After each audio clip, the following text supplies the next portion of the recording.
Repose en paix Serge Monast, journaliste d'enquête, un homme comme il ne s'en fait plus. Vous dévoilez tout ça sur l'émission de J'en suis très conscient, puis je veux que les gens se réveillent parce que c'est leur santé qui est en jeu. Oui, mais si vous disparaissez d'ici une semaine ou deux, qu'est-ce qui arrive? Est-ce qu'il y a des gens qui vont prendre la relève? Est-ce qu'il y a des journalistes que vous connaissez? Il n'y a aucun journaliste, d'après moi, qui va oser, dans le contexte actuel, prendre la relève par rapport à de l'information semblable. Parce que si on prend l'exemple, par exemple, de il est minuit moins 15 secondes.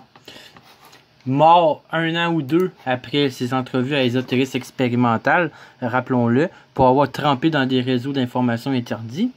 Poussez encore un peu, puis vous aurez peut-être des démissions demain matin au gouvernement. Soit des émissions, des démissions ou des moyens de pression qui vont m'être faits, ou une tentative d'assassinat, ou peut-être même, je ne sais pas, moi, une arrestation ou quoi que ce soit, tu sais, démolir la réputation de quelqu'un, pour être sûr, en fin de compte, que la personne ne peut pas continuer son travail. C'est une de leurs spécialités la plupart du temps. Pour en revenir à ce monsieur Steve... Pour vous dire...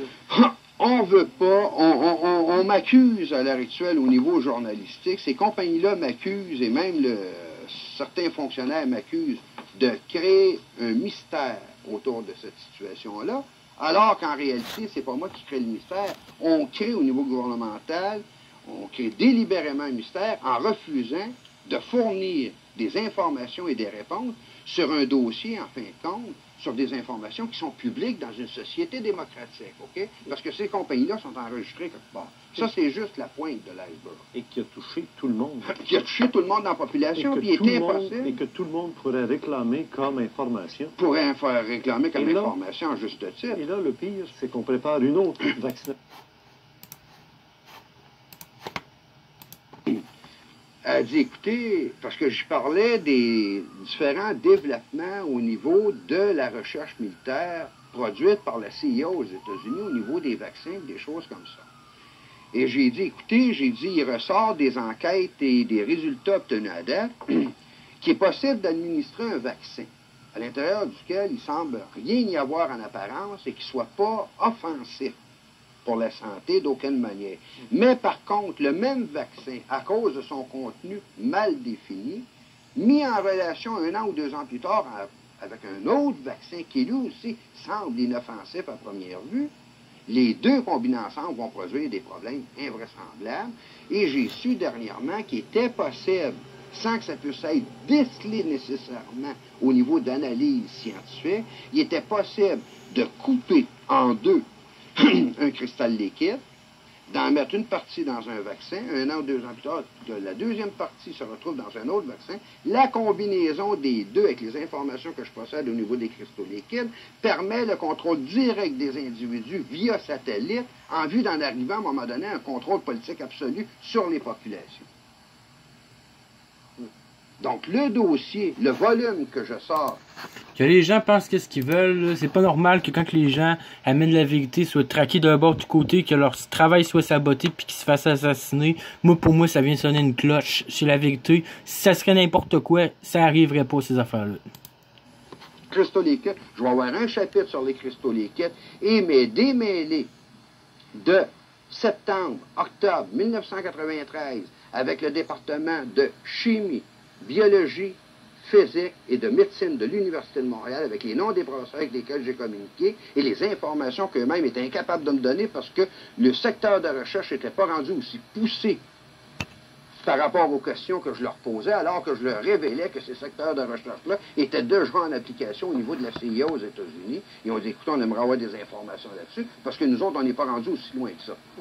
C'est quand ils posaient des questions avec les cristaux liquides, comme l'affaire qui a parlé tantôt, on a parlé aux gens dans les universités, les professeurs, mais les professeurs sont pas rendus aussi loin qu'ils sont rendus avec la CIA et tout ça.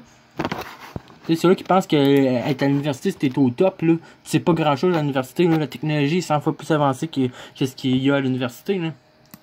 Il est minuit moins 15 secondes à Ottawa. Ça fait plus qu'une fois. Ça, c'est un de ses livres. Et dans la conférence que je donnais samedi dernier, il y a une personne digne de foi qui s'est levée dans la salle, digne de foi parce que ça m'avait été rapporté par d'autres personnes. Il y a des auditeurs qui ont appelé Gilles Proulx à CGMS à Montréal et qui ont parlé du la minuit moins 15 secondes à Ottawa. Ils ont dit, écoutez, M. Proulx, ce volume-là, et ainsi de suite. À mot couvert, Gilles a été obligé de dire sur les ondes de CGMF qu'il avait carrément les mains liées par la direction de l'information CGMF et qu'il ne pouvait pas parler de ce volume-là. Donc, les gens dans la population, qu'est-ce qu'ils devraient faire?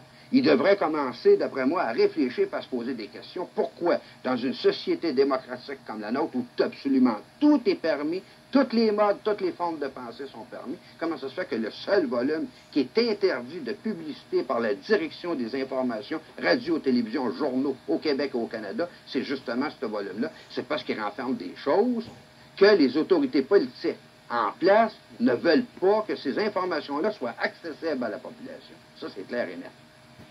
Il y a une manipulation. Il y a une manipulation et c'est à la population elle-même de réagir par rapport à quelque chose de semblable et de dire, écoutez, nous autres, on veut savoir ce qu'il y a dans ce volume-là, on veut l'avoir, puis on va poser des questions publiquement. Je crois que le temps est venu, avec 94 qui s'en vient, et que je considère 94 comme étant l'année des mises au point, des règlements de compte, puis du fait de démasquer des situations que ça fait trop longtemps que ça traîne, puis ça fait trop longtemps qu'ils sont cachés aux populations.